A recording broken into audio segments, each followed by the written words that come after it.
Hello, welcome to Nate's Supercoach for 2024. In this video, it's the round 1 review and my initial thoughts on what I'm going to do for round 2. Alright, so first round of the season, technically the second, but in terms of Supercoach, it was the first one. Round 1, I scored 2,168, which, could have been, we'll see in a second with the screen, but could have been a little bit better, but not by much, funnily enough, as we'll get to the structure of my side. So that gets me to an overall rank of 25,883rd. Now, I know what you might be thinking, but funnily enough, this is not the worst start to a season I've had. In fact, it's not too bad compared to where I have been.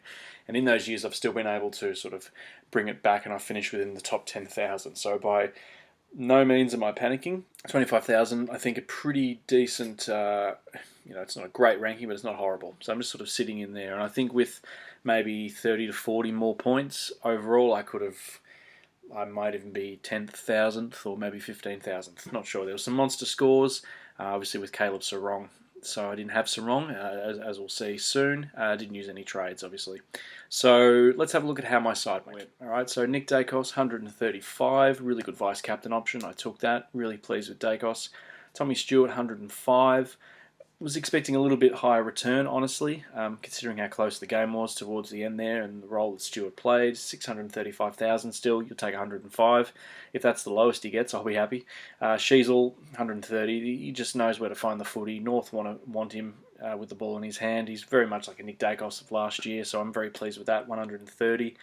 Hayden Young, there was about 7 clangers, I think, or even more in that score of 70.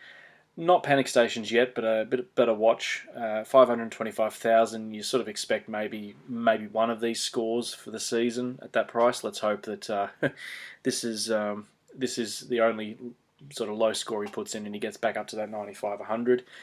Gibcus, obviously, we'll talk about him in a minute with his injury, and Howes, 64, not bad at all. So Zach Reed, another potential issue. And Marty Hoare, 60. I was pretty pleased with that. Obviously didn't have him on the field. So I guess it's a case of if I had Hoare on field rather than Gibcus, that's what, 40 odd points that I've missed out. So that would put me at 2,200. So all of a sudden my ranking starts to look a little bit better. But again, at this point of the season, it's a bit of a roulette wheel really as to which rookies to pick. As we'll see. So Bontempelli, 126. Bit of a quiet game, I thought, from Bont. He certainly can do a lot more. He's got a higher ceiling than 126, but you'll take that. 119 for Petrarca, probably the same category there. For the price you're paying for them, you want probably more consistent than, or at least a bit of a higher ceiling. But again, if they're going to average 119, 120, it puts them almost at the top of the midfielders for the year. So can't be too sort of unhappy with that. Butters, 117. Again, same sort of category. You probably would like a little bit more for this because you're paying 630,000. But yeah, we'll take that. Tuke Miller, 137. Fantastic. Jared Lyons, I will talk about him in a minute as well, but it was looking pretty ordinary for a little while. He's -2. I thought, oh, what have I done? But he somehow salvaged that with a 79-point turnaround. So that just shows you that he can rack up the points if he needs to, and he can do it pretty quickly too. So 81. Again, for that price, you'd probably take it. McKercher, 200,000, 88, which is wonderful. Sanders. I think I saw a stat on the weekend that I think was, I can't remember exactly what it was, but 40-odd% of those that had Riley Sanders had him on field, and I'm obviously one of them. It's probably a case of he needs to go on the bench from now on. We just can't trust that he won't get subbed, and that probably throws Hartley Reid in that category as well. We saw Windsor from Melbourne too.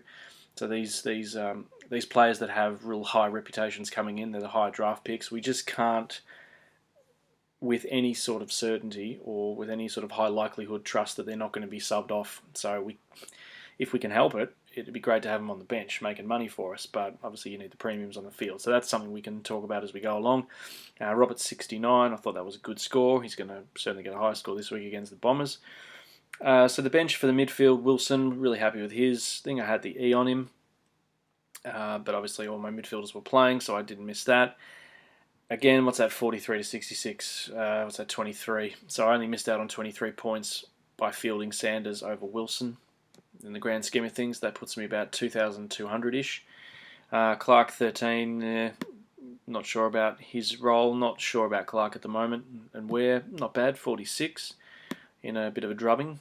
So Grundy 71, again, not panic stations, but a little bit surprised at 71. Thought he could have got a little bit higher potentially. Vicentini was obviously my loop, so that worked well, and I got Gawn's 162 in as well. Da Costa score double plus 162 from Max Gawn, happy with that. Forward line, Flanders 128, happy with that. Heaney 136, really pleased with that. I'm kind of glad that I went with my gut on that one. I was tossing and turning, do I put him in? But it looks like Longmire's going to play him in the midfield, which is for a few more weeks at least, until Parker comes back and Mills and a few others. So let's hope that common sense prevails and Heaney stays in that midfield role, because he's going to be absolute role goal for us. If he's in that role most of the year, there's no reason why he can't be a top 6 forward. Fisher, not sure. Potentially rage trade him, but I maybe hold him another week, not sure yet. Harley Reid 78, we'll take that from a 207,000 rookie any day of the week. Lazaro, that's a bit of a concern. That's something for me to think about. Sexton 63, again not too bad. Got in Dempsey very late. I traded actually Caleb Windsor and I think it was Amon. I got rid of those two to bring in Lyons, and I got Dempsey. And of course I had the E on Cadman. Again, it's the roulette wheel basically this time of year, but I think Dempsey's definitely going to be an on-field option if he can keep that up. Couple of goals, Cadman same. Either of those would be good forward options. It's just who you bench, etc. So that's kind of where I'm looking at the moment. Alright, so what are the options I have? Alright, so I've got the option of not trading at all. That's one option. No trades at all. So it's best 18 next round, or at least round 2, because Lions, Brisbane and Carlton have a bye. So that's not going to affect things too much, I wouldn't think. Best 18, probably throw Wilson on the field and try and get Dempsey's score. Or if Dempsey can score like that again, I'll get him on field. Probably sub him off maybe for Lazaro at this point in time. So that's one option. Second option I've got is just to do a standard 1 up, 1 down trade. Looking at my side, at this point in time, I just want to make sure that I've got all the right rookies. Now, Howes is a good rookie. Hoare is a good rookie. Wilson is a good rookie, as we go down the list here. Not sure about Clark, so he might be one to make way. McKercher and Sanders, pretty good. Roberts, pretty good rookie. Harley Reid, good rookie. Sexton, rookie price, good. Dempsey and Cadman. All right, so we've got, I guess Lazaro, you could put him as a rookie price, maybe higher price, but from my first thoughts, the way I look at it, I don't think I'm missing anyone that it's like, oh, it's a must-have in terms of a rookie, like 100,000 or 120,000. There's a couple that played pretty well on the weekend. There's a guy, I think it's Berry from the Gold Coast, who has a really, really ridiculous break-even. Like he'll literally run through the banner and score points. It's that low. So he may become a necessity to kickstart a bit of cash generation, to get some money to do some upgrades a little bit earlier. The other one, who was it from Collingwood? Dean. So I think he's about 120,000 as well. He may come in the defence. Let me know in the comment section if there's any other rookies you think I've missed. Jordan from Sydney's another one, but I've already got Grundy, Roberts and Heaney. I don't want to go too high or too many with Sydney players, because then it just becomes you know, especially with the bye rounds, it's just going to be too many. The other one, of course, is Berry. For the Gold Coast, I've already got Flanders, Sexton and Miller. So having 4, is it too much? I'd say so. So I'd have to put Berry on the forward bench, which means I probably need to move Lazaro on.